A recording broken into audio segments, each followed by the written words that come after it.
선생님들 생각하기에 수능과 상관없이 이 과목은 좀 계속해서 좀 공부를 했으면 좋겠다. 이런 과목 있으실 거 아니에요? 약간 본인들 과목 어필하지 마시고 네. 갑자기 한국사 이러면 너무 티나는 거야. 이렇게 얘기하고서는 한국사입니다. 저는 무조건 국어입니다. 국어. 무조건 국어입니다. 저도 국어입니다. 네. 국어? 네, 국어입니다. 저는 국어 선생님. 수학. 아니, 다 돌려서. 수학. 저도 수학. 네. 일단 왜 국어?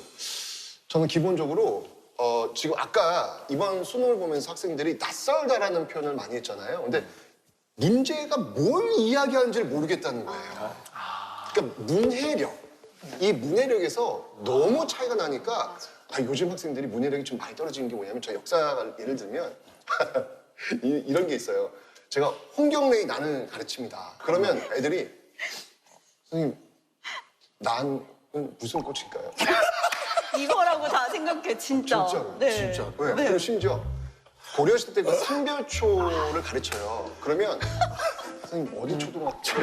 거짓말! 아니 근데 이 현장에 있으면 아니, 진짜 이래요. 치려고 그러는 거. 아니 정말 아니, 정말 네. 저가 말씀할 때 너무 공감하는 게 이제 친구가 수업을 할 때 이 작가가 요절을 해서라고 했더니 요절. 애들끼리 그치. 손절가 이렇게 이야기했어요. 그러니까 손절이 그러니까요. 영어도 똑같아요. 이번에 그쵸. 9월 평가원 모의고사 되게 난리가 난 문제가 평가원 교수님들이 한글로 단어 뜻도 줬어요. 간헐적인. 간헐적. 근데 이 한글 뜻을 모르는 거예요. 이 단어만 알면 답을 맞추는데. 간헐적 관심이 그러니까 그 단어만 들어봤지 간헐적이 정확하게 무슨 뜻인지 모르지. 근데 저는 이게 근데 또 문해력은 좀 접근하는 방식에 따라서 생각이 좀 다를 수도 있는 게 요새 학생들이 가지고 있는 문해력이 우리 세대가 요구받는 문해력과 다른 게 아닐까? 맞아. 요새 애들은 하다못해서 물건 만드는 방식도 설명서 안 보고 유튜브 보고 객관적으로. 영상을 통해서. 이게 완전 다른 거예요. 그러니까 저희가 가끔 가다가 학생들이 사용하는 신조어 보면 못 알아듣는 말들 많잖아요. 근데 이게 이제 그들의 눈으로 봤을 때는 저희의 문해력이 딸리는 거죠. 그렇지. 근데 저는 그냥 서로가 생각하는 문해력의 의미가 좀 달라지지 않았을까? 근데 수능은 꼭 시대에 맞춰서 문해력을 묻는 문제는 아니다 보니 좀 상대적으로 좀 이런 것도 있지 않을까? 맞아요. 어쩌면 세상의 변화를 입시에도 못 따라가는 게 아닐까? 이런 게 문제라고 느껴질 때도 있고요. 맞아요. 맞아, 한편으로는 달라졌고. 맞아요. 근데 문제라고 느껴질 때는 언제냐면은 한글이 그걸 표현하기 위해서 적확한 단어가 있거든요. 맞아요. 너무 와닿아요. 지금도 말씀하실 때 적확한이라고 말씀하셨잖아요. 근데 애들은 왜 유희열님은 정확이란 단어를 모르시지? 이렇게 댓글 벌써 생각을 올라왔어요, 하는 지금. 건데. 저분 서울대 출신 맞아? 선생님은 계속 그렇게 말씀하셨는데 중요한 건 이제 수학을 뽑으셨어요 또. 네네. 이유는? 수학의 문제풀이는 굉장히 단계적인 사고잖아요. 근데 그 단계적인 사고가 결국에는 어떤 논리적인 사고에 기반이 되고 그런 것들이 사회를 살아가는데도 굉장히 어떤 수학의 논리적인 사고 체계가 기반이 되지 않나 뭐 이런 생각을 해요. 선생님은 말씀하시기 귀에 쏙쏙 박혀. 그래요? 감사합니다. 톤도 너무 좋고 그래가지고 그래도 논리적인 사고 체계가 될 것 같아요. 끝에 포인트를 딱 집어주면 나도 모르게 근데 저도 저 말씀에 제가 너무 동의를 하는 네. 게 살다 보면 학문을 하려면 결국 논리력이 굉장히 많이 중요한데 논리력을 가르쳐주는 유일한 과목이 중고등학교 때는 수학이 다인 거예요. 맞아. 그래서 지수로그를 살면서 평생 쓸 일은 없겠지만 거기서 배운 논리력은 다른 과목을 공부하더라도 무조건 쓸 수밖에 없다. 저는 그래서 수학이 되게 중요한 과목이에요. 갈수록 수학 잘했어 너? 아유, 미안해. 수학 잘했으면 내가 여기 왜 있어? 저쪽에 있지. 저쪽에 있지. 내가 여기 왜 있어? 그치. 아니, 근데 우리 그 선생님들은 어렸을 때부터 공부를 잘 하셨을 것 같아요. 당연히 그렇게 공부 잘하셨을 것 같아요. 그죠? 저는 이제 지방에서 제가 거의 사투리를 안 쓰다 보니까 네. 서울말만 쓰시는지 알았어요. 제가 서울말만 쓰다 보니까 잘 그러니까요. 모릅니다. 전혀 눈치 못 챘네요. 그렇죠. 토박이야. 그래서 서울 토박이. 제가 대구에서 나고 자랐는데 평균 반에서 한 15등 정도? 진짜? 네, 15등 정도 했었고 지방대학교 가서 나름 열심히 했죠. 얼굴 보고 결정을 하는 건 아닌 것 같습니다. 근데도 지금 저렇게 그러니까요. 제일 유명한 선생님이 될 수도 있는 거네요. 저는 제가 봤을 때는 이겁니다. 그러니까 잘하는 것과 가리키는 건 또 다른 것이다. 가르치는 거는. 축구 감독이 다 잘했던 분은 아니지 아, 않습니까? 맞아요. 네, 근데 아, 이해가 돼요. 네. 감독 얘기를 딱 하니까. 네. 그렇죠. 저는 근데 또 학교 다닐 때 저도 상위권이었던 적은 없어요. 저는 항상 극상위권이어가지고. 저 봤어. 최상위권 얻고 싶어요. 근데 막 이게 솔직하게 줘. 근데 솔직하게 저는 줘. 이제 다른 얘기를 하려고 한 게 아니라 근데 저는 이제 어렸을 때부터 공부를 잘했던 건 맞는데 제가 왜 잘했었냐 생각을 해보면 저는 정말 어릴 때부터 책 읽는 거 너무 좋아했었거든요. 그 책 읽는 저는 사람들은 책을 정말 많이 읽었어요. 그래서 쌓여와서 뭐 그만큼의 성적도 만들어낸 거고 지금 제가 이제 학생들 앞에서 뭐 할 수 있는 얘기들도 만들어진 건데 그냥 타고난 재능빨이다 막 이렇게만 얘기하는 거는 또 이건 좀 또 아닌 것 같긴 해요. 네. 저는 조금 생각이 다른 게 선생님이 이렇게 책을 많이 읽으셨잖아요. 그게 공부 머리예요. 공부를 열심히 하면 어느 수준까지는 오지만 전 그 수준을 뛰어넘는 것은 저는 어렵다라고 저는 판단을 하고 있어요. 그건 공부 머리예요. 공부 머리. 네. 저도 공부 그렇게 생각합니다. 네. 어느 정도 유전이라고 생각합니다. 아니 저도 그래서 나는 우리 애들한테 공부하는 얘기 안 합니다. 어차피 못할 것 같아요. 사람마다의 색깔은 분명히 있다. 다 똑같이 공부 머리, 다 똑같이 갈 수 있다. 저는 그렇게 보지는 않아요. 근데 확실히 공부 머리라는 건 있어. 있는 것 같고 하지만 세상은 공평하기 때문에 그 친구가 결국에 엉덩이를 붙이고 앉아서 공부하지 않아서 한 해 더 한다. 저주인데? 저 말도 맞는 것 같아요. 희망과 저주를 같이. 자기 머리를 믿고 맞아요. 그만큼 공부를 덜 하거든요. 맞아요. 그래서 그 친구가 결국에는 고등학교 4년을 다니게 되는데 공부 머리의 기본은 제가 봤을 때는 무조건 책 읽는 겁니다. 네, 저도 책을 읽는 거 상담을 이렇게 하다 보면 제일 먼저 제가 물어보는 게 심지어 아까 저도 국어라고 했지만 국어 성적이 어떻게 돼? 라고 다 물어봅니다. 그러면 처음 왔을 때 국어가 한 1등급 정도 됩니다. 라고 하면 이 친구는 화학 만점이 가능한 애입니다. 그걸 바로 체크되고 정말 연결이 돼요, 그렇게? 연결됩니다. 진짜 그 연결됩니다. 네. 정말 신기할 맞아요, 정도. 맞아요. 책이. 진짜로. 그러니까 부모들이 책 읽는 연기라도 해야 돼. 그래야지 애들이 흉내내도 내지. 책 읽는 연기라도 하고 있어요. 아니, 그러면 자녀분들이 혹시 다 아, 그렇지. 있으신가요? 네. 그러면은 전교 1등 막 시키고 그러세요? 그래야 되지 않아요? 저는 딱 지금 고등학교 1학년 딸이 있어요. 저는 그냥 지금 날라다니겠구만. 전선에 있잖아요, 저는요. 근데 그러네요. 정말 자식은 부모가 가르치는 게 아닙니다. 이거는 만고의 진리입니다, 진리. 맞아. 예, 저는 그래서 아니 핵심 알죠. 뭐가 시험에 나오는지 알죠. 이거 알려주면 되는데 이걸 받아먹지 못하는 거예요. 그러면 열불이 나요. 선생님이 그러신다고요? 선생님 이런 거 처음 봤어. 안 그러실 것 같은데. 아니 다른 학생한테 저 이러지 않거든요. 근데 이상해. 우리의 큰 자식일 자신이 때는 본능적으로 그게 나와요. 그래서 저런 저는 모습입니다. 안 되겠다. 이거는 아닌 것 같다라고 해가지고 뭘 물어보러 오면 아빠가 인강 몇 강에 찍어놨으니까 그거 봐라. 인강 속에 있는 아빠를 만나라. 질문이 있으면 그거는 Q&A 다뤄. 내가 그 텍스트를 올려줄게. 인간 속에 있는 봐와 Q&A를 따라라. 그게 평화를 유지하는 방법이에요. 그게 평화를 유지하는 좀 방법. 만나면 근데 나중에 이제 애 키워봐요. 이제 무슨 말인지 안다니까. 지금 아이가 어떻게 되세요? 지금 초등학생 한 명 있고 유치원생 하나 있는데 초등학생인데 얘가 얼마 안 됐습니다. 얼마 전에 시험을 보러 왔어요. 과학 시험을 봤어요. 과학 시험을 봤는데 빵점을 받았어요. 빵점을 받았길래 제가 물어봤어요. 너 이거 좀 너무 심하지 않니? 아빠가 과학쌤인데. 그러니까 딱 한마디 하더라고요. 곽 선생님. 아빠가 안 가르쳐줬잖아. 그래서 맞다. 그럼 다음에는 한 문제라도 맞추자. 이제 가르쳐 봐라 이제. 이제 내가 전쟁이 벌어지는 거지.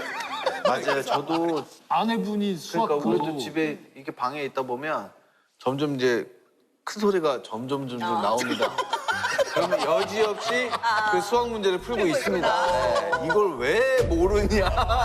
뭐 가르쳐주지 않았냐. 정신 똑바로 차리라고 계속 뭐 그런 얘기만 해요. 근데 다행히 우리 큰애는 수학을 잘하고 우리 지금 꼬맹이들이 너무 아주 지금 너무 못합니다.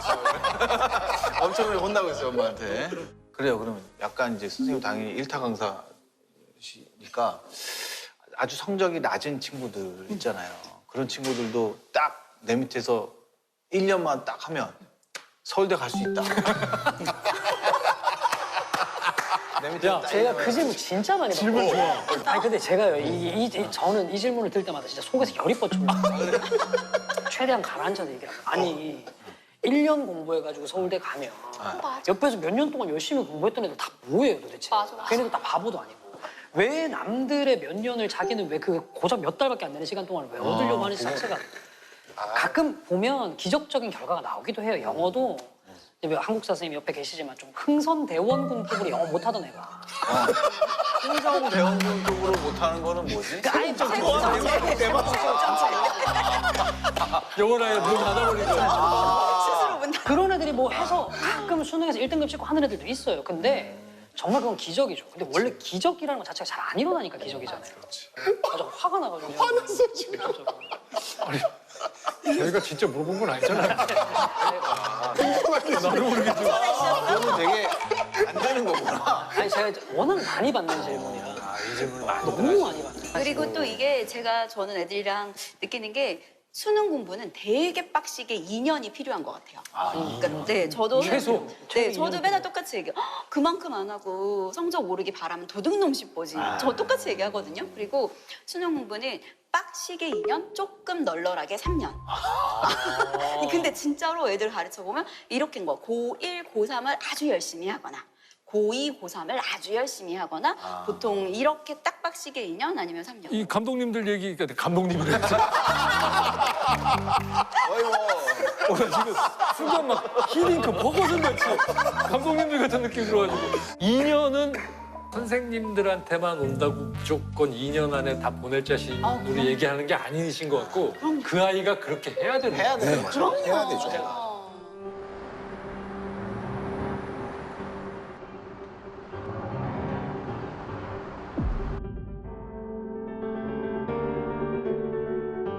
최근에 화제가 되고 있는 JTBC 드라마 스카이캐슬에선 상상을 초월하는 사교육이 나오죠.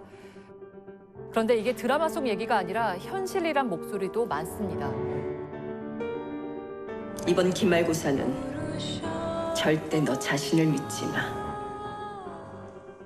어머니, 저를 믿으셔야 합니다. 반드시 최고의 결과를 보리라 기대하시는 겁니다. 아니 진짜 그런 직업이 있어요. 있죠? 네, 있죠? 있죠. 있어요? 아니 진짜로요? 대치동에는 그런 식의 센터들 되게 많잖아요. 네, 예, 맞아요. 있습니다. 그런 진짜 코디네이터라고 센터들이 되게 부르시는 분들이 아니 마침 저희 집사람이 사실 학교 선생님이세요. 고3 전문이에요. 그러니까 입시 쪽에서는 정말 베테랑, 정말 꿰고 있는 사람인데 이번에 이제 딸이 고1이니까 한번 사교육 쪽에 있는 지금 그 코디네이터 그쪽을 어떻게 하고 있는지 궁금했던 거예요. 그래서 지금 얘기했던 대치동에 상담을 갔어요. 1년 코스로 생기부, 생활기록부를 다 만들어주는 거예요. 그게 제일 중요하니까 수시로 들어가려면 생기부를 다 만들어주는데 비용이 얼마냐면 연 2천. 와, 내가 그렇게만 짜주는데 다 생활기록부를 모두 이제 관리해주는 학교 생활이면 뭐 이걸 다 관리해주는 거예요. 왜냐면 학교 생활을 관리해줘야 생활기록부에 입력이 되기 때문에 그걸 다 코디해주는 거예요. 어마어마하다. 아니 그리고 또 그게 또 결과가 무조건 보장되는 것도 아니잖아요. 아니죠. 그러니까 그런데 연희천이면 진짜 어마어마한 그러면 그러니까 저는 전형적인 우리 대한민국 그 교육 현실인 것 같은데 부모님들끼리 불안해해요. 맞아요. 그래서 단톡방에 제가 봤어요. 뭐라고 했더니 이번에 이제 한 학부모가 서울대를 보냈어요. 보냈는데 그분이 그 단톡방에 이렇게 쓴 거야. 코디 없으면 서울대 못 갔을 것 같아. 이러면 그 밑에 있는 엄마들은 아 이거 가야 되는구나 이렇게 생각하면서 이렇게 상담으로 가는 거예요 코스가. 근데 지금 얘기한 것처럼 진짜 그건 그 친구가 노력했기 때문에 간 거일 수 있거든요. 근데 이게 성공하니까 이거는 그 친구의 노력이 아니라 바로 그 코디를 받았기 때문에 가능한 거예요. 이렇게 포장되면서 이게 가버리니까 제가 이런 말씀 드리면 안 되지만 그렇게 카톡을 올리신 분들, 단톡방에 올리신 분들이 그 학원의 실장님 쪽으로 들어가시는 거예요. 정말 대치동에는 이런 문화가 있어요. 네. 자녀분들이 대학을 되게 잘 간 학부모님들은 학원에서 섭외를 해서 데스크에서 학부모님들 대상으로 하는 상담 실장님이 또 되세요, 실제로. 진짜? 그래서 우리 학원에 출강하는 어떤 선생님의 수업을 내가 어떻게 들었기 때문에 우리 애가 서울대를 갔다라는 걸 커리큘럼을 짜주시고 막 그런 걸 하는 거예요. 야, 학부형들 입장에서 선생님들만보다 이 겪었던 사람이 그럴 수 있어요. 아, 그래 파워가 어마어마합니다. 이게 여기는 정말 시장이 정말 희한한 게 대치동에 이런 얘기도 있어요. 지금 고등부는 아니고 초등부 혹은 더 밑에 학년 얘기인데 학부모님들이 학원 가는 데마다 의상을 바꿔 입고 가야 돼요. 모피를 입고 가는 학원이 있고 패딩을 입고 가는 학원이 따로 있어요. 이제 학원들마다 아예 딱 상담을 하면서 학생의 실력에는 이걸 가지고 학원에서 받아주는 게 아니라 학부모님하고 상담을 해서 뭐 이것저것 재력이 되는지 이것저것 보고 받아주는 학원들이 있는 거예요. 그런 학원들 갈 때는 모피를 입고 가야 되고 오 마이 갓. 또 이제 뭐 그냥 소위 얘기하는 그냥 일타 강사들이 대형 강의하는 데는 그냥 패딩 입고 펜 들고 가가지고 해야 되고 이런 말들도 우리 아내가 엄청 패딩 입고 왔네. 그러니까 그런 식으로 보면 이거. 모피 입고 가는. 아니 그게 뭐 저희 얘기는 아니고 더 밑에 학년 얘기긴 한데 그 코디네이터 선생님들 아시는 분들 한 5명 모일 수 있나요? 아, 또 한번 얘기 좀 나눠보게? 듣다 보니까 그쪽 얘기가 더 재밌을 것 같아요. 아, 그러네. 그 얘기 저 뉴스 신문 기사에서 봤어요. 강남에서도 두 부류로 이렇게 나누더라고요. 태북, 태남, 태남. 그게 네. 무슨 말이에요? 테헤란 룰을 기준으로 태북과 테남이 있어요. 기사를 나 기사에서 봤다니까? 네, 태가 네. 뭐야? 테헤란 테헤란로. 거기를 기준으로 태북. 그러니까 뭐 삼성동, 압구정동, 전담동. 그러니까 그 밑으로 있는 테남이 이제 저희가 있는 대치동. 대치동, 도곡동. 근데 태북 쪽에 계시는 부모님들은 이렇게 일반화시키기 조금 어려울 수도 있겠지만 일반적으로 학생들 교육에 그렇게 관심이 없어요. 그러니까 학생들 학원을 맞아. 보내더라도 맞아요. 여유로워요, 성적이 되게. 안 나와도 네, 맞아. 괜찮아요. 뭐 대학 못 가면 어때? 뭐 딴 거 하면 되죠. 이런 마인드세요. 근데 이제 태남 쪽에 계시는 부모님들이 헬리콥터 부모님이 되시는 경우들이 많고 입시 코디 찾으시고. 왜 달라질까? 그게? 그게 이제 청담, 압구정 이쪽 부분에 워낙 이제 여유로우신 분들이 많다 보니까 경제 수준에 네. 따라서 그래서 애들도 상당히 여유로워요. 그래서 성적이 크게 이렇게 신경을 안 씁니다, 애들이. 그냥 성적이 조금 덜 나오면 맞아요. 그냥 뭐 괜찮아요. 진짜로 다른 정말 기회가 그렇습니다, 있죠. 정말. 이렇게 생각하고. 근데 태남 쪽에 있는 학생들은 성적이 조금 안 나오면 신경이 곤두서죠. 왜냐면 부모님들이 그렇게 많이 이렇게 지원을 해주고 했는데 거기에 대해서 자기가 그만큼 못했다. 거기에 대해서 스트레스를 심하게 받는 거죠. 물론 뭐 다 보편화될 수는 없겠지만 그렇죠. 100%는 아니지만 거기 주말에 이제 특히 거기 음마사거리 가보면 와 주말 저녁쯤에는 거기 아유, 깜짝 놀랐어요. 장난 아니죠.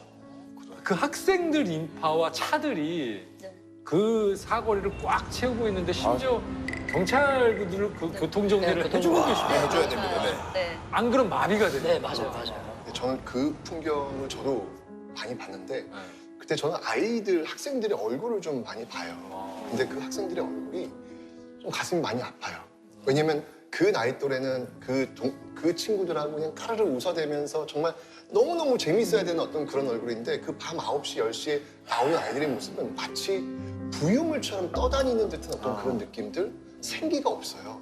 이걸 보면서 뭔가 좀 화려하지만 굉장히 어두운 그런 이질적인 면을 같이 공존하고 있는 그 모습이 아닌가 가슴 좀 저는 아프죠. 선생님 말씀이 맞습니다. 지금 거기에 음악 사거리 쪽에 딱 갔을 때 편의점에 딱 가보면 압니다.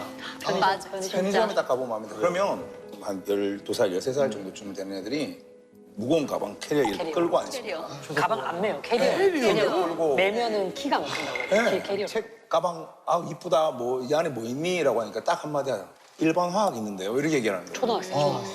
어머나. 저거 네. 초등학생이 화학을 벌써 네, 해요? 일반 화학 있는데요. 이런 식으로 얘기를 하는 거예요. 그렇구나. 진짜 안 좋은 그림 중에 하나이지 않을까. 학원과 학원이 있으면 중간에 비는 시간이 있을 수 있잖아요. 그 비는 시간에 공부를 할 수 있는 스터디 학원이 또 따로 있어요. 그게 대치동이에요. 거기 가면 학원 숙제를 도와주는 선생님이 있어요. 그때 제가 애들을 가르치다가 느낀 건 이런 아이들이 뭐 그렇게 하고 중학교 가서 이제 영재고 준비하겠죠? 그렇게 하고 딱 고1 때 피크를 찍고 맞아요. 그 다음부터는 성적이 훅 떨어지고. 내려오는 경우가 너무 많아요. 아 정답입니다. 네. 정답. 엄마 아빠한테 막 이렇게 굴려진 친구들이 본인이 겪는 상실감이 엄청 큰 거예요. 나는 지금까지 이걸 위해 달려왔는데 내가 이룬 게 아무것도 없으니까 흥미를 잃고 내가 지금 왜 사는 거지? 이런 생각을 하는 거예요. 근데 저는 또 이게 어떻게 보면 되게 슬픈 단상일 수도 있는데 또 다르게도 볼 수 있지 않을까 싶은 생각이 드는 게 왜 그 음악계에 계시니까 아이돌 준비하시는 분들 되게 많잖아요. 네. 똑같이 되게 힘들게 하나의 목표를 위해서 달려가잖아요. 근데 무대에 올라갈 수 있는 사람 정말 한정적이고 맞아요. 저는 입시도 좀 그럴 수도 있지 않을까 싶은 생각도 들어요. 근데 다만 한국 사회가 워낙 왜곡돼가지고 아직도 공부 아니면 성공할 수 있는 길이 너무 한정돼 있다고 생각하니까 자꾸 몰려서 문제인 거지. 그렇지. 그러니까 제가 학교에서 21년 제가 있었어요. 네, 그래서 문득 제가 이렇게 느껴지는 반성하는 지점들이 있어요. 뭐냐면 공교육이 어떤 곳이어야 되는가에 대해서 우리가 자꾸 잊고 있는 것 같아요.